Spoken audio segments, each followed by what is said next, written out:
In today's video, I'm going to teach you how to switch to desktop view in Gmail. Switching between Google accounts and Gmail is really easy once you know where to look, but it can be a little tricky to find the first time.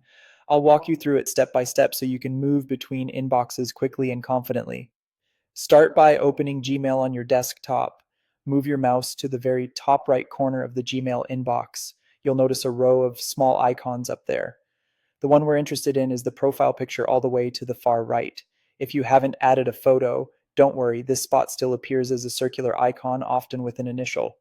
To make sure you found the right one, hover your mouse over it. You should see a tooltip that describes it as your Google account. Go ahead and click that once. When you click it, a panel opens. This panel shows information and options related to your current Google account. It's your central place for account details. In addition to those options, you'll also see any other Google accounts that have previously been added to this profile.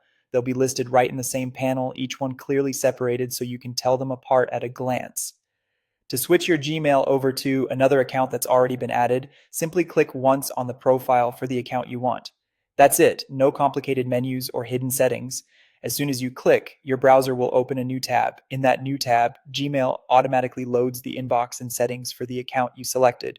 This is helpful because your original account stays open in its own tab, so you can move back and forth between accounts without losing your place or mixing up messages. And if you don't see the account you're looking for in the panel, that just means it hasn't been added to this profile yet. The important thing to remember is that any account previously added will appear here, making it easy to switch with a single click. Also, you can access the same account panel from most Google pages, not just Gmail, which keeps the process consistent wherever you are in your browser. And that's all there is to it. Move to the top right, click your profile icon, and choose the account you want. A new tab opens with that inbox ready to go. If you found this tutorial helpful, don't forget to like this video and subscribe to my channel for more Gmail tips and tutorials.